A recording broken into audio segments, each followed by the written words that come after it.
I wanted to leave a nice healthy room for some Q&A. So if you have your questions, if you want to direct them to somebody, please let us know. Hi, my name is Ron from Atos. I'm CTO.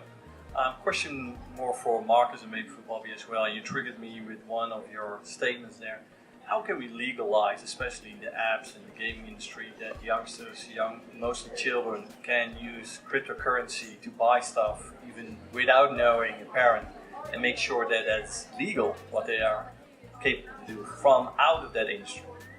One of the prominent features of Ethereum, which was kind of a fork, and everything is a fork of the Bitcoin code, but Ethereum brought smart contracts, which is where you write basically code to represent business logic, things that can almost happen automatically. So you can write in logic to prevent users under a certain age from accessing content they should not be able to access. And once you create that business logic, it almost becomes permanent, or it does become permanent. It's on the blockchain. So that gives you the level of security around the experience. Now, can you legalize blockchains or crypto? You can legalize apps that use the technology, but you can't legalize the technology. Those are two different concepts. You're touching on kind of regulations, and there's an interesting tension, and it depends which economy you're in, between regulations and what's happening on the development side, because this is still very early days. And I don't think regulations are bad, honestly. They're there for a reason, and there are a lot of investors that have been defrauded and other challenges.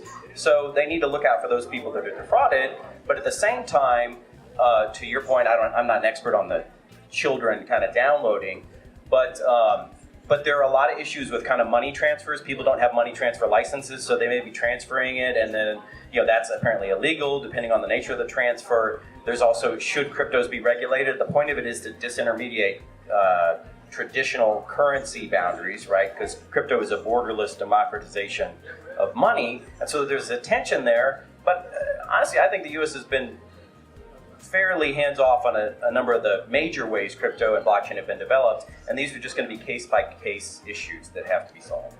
Real quick, just to add on that. So there's two things at play here.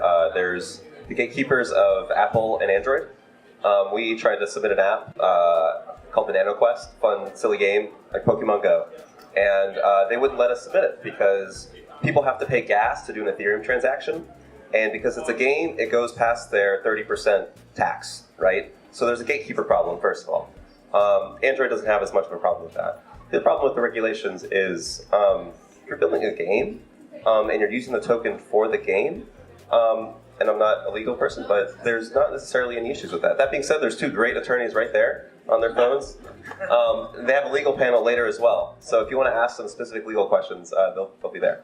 But yeah, that's just my 2 cents on it. Hi, my name is Dan Arthur. I'm in the financial services industry myself right now. I love cryptocurrency, love blockchain even more. But the two big things that I see, and I'll ask this as a question, it's kind of a two-part question, is for actual cryptocurrency, right now it's very speculative in value, and I look at Bitcoin primarily.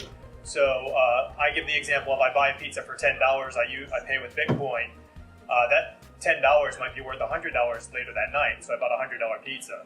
Or on the other side, if you're the merchant and you don't immediately turn it into cash, your $10 pizza you might have sold for $1. So that's the first challenge with widespread adoption of cryptocurrency. The second thing that I'm curious about is some of the regulations, and you kind of talked about that, is when these become more mainstream, the likelihood of somebody being defrauded and not being able to get that back, as you said at one point, instant non-reversible transactions.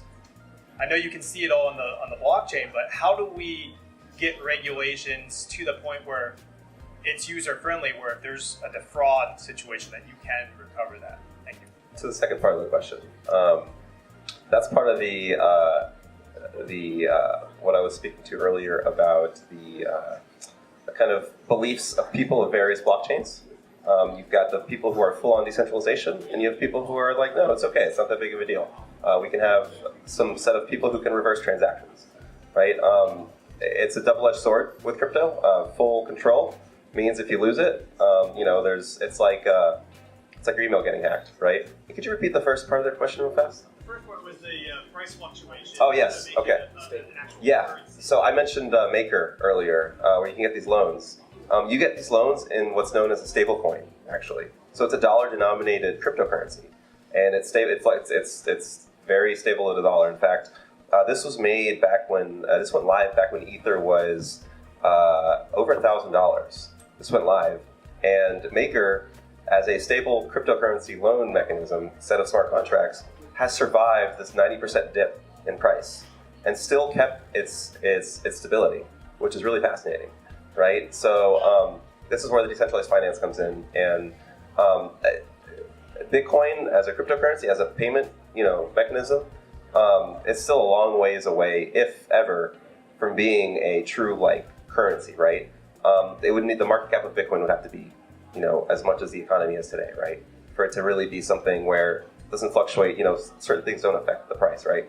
So yeah, but this decentralized finance thing is a real thing that's happening today and it exists.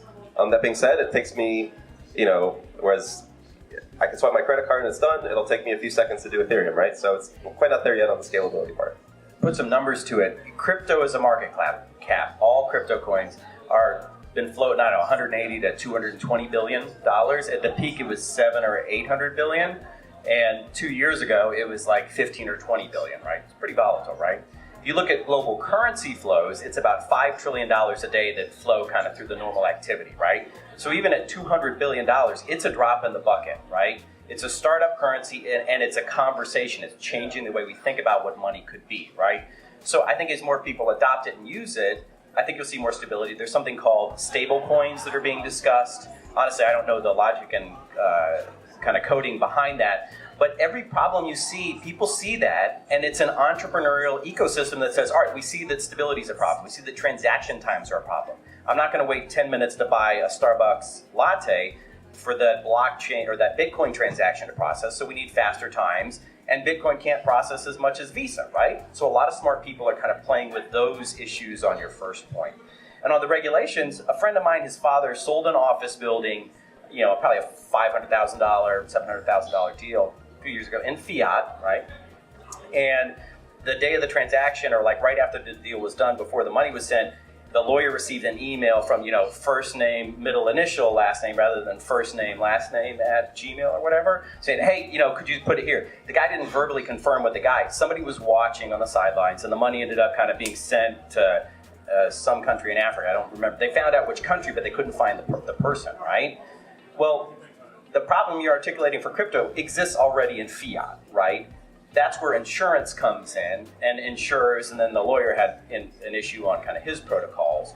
So, crypto's not perfect, and fiat's not perfect, but it's going to be improved through the conversation. Hello, my name is Flo. I'm a developer. So, you guys said about learning to develop on the blockchain space. I wonder kind of what websites or what places do you recommend to learn how to develop on the blockchain?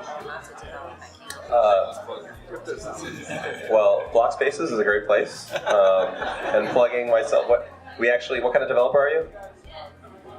So software developer front end. I'm focusing on integration of the back end now, but my primary focus for the past 10 years has been front end. Great, yeah. We've got a bunch of tools as well that are very easy to use. But actually, generally, if you go to YouTube and you say, how do I write a smart contract? You will find so many things. And in fact, if you know JavaScript, Solidity for Ethereum is a great starting point for you. So just Google, how do I learn Solidity? And there are so many resources out there that'll teach you how to write a smart contract, deploy it to Ethereum, and have this thing that can't be stopped, right? Now, you have to be careful, because if you have a smart contract, these things hold money. So these are honeypots for hackers. And there's been hundreds of millions of dollars stolen from these smart contracts over the last few years for Ethereum. So you want to be very careful. There are lots of standards and libraries that are battle tested and safe, but just keep that in mind as well. Is that it? Cool. Thank you.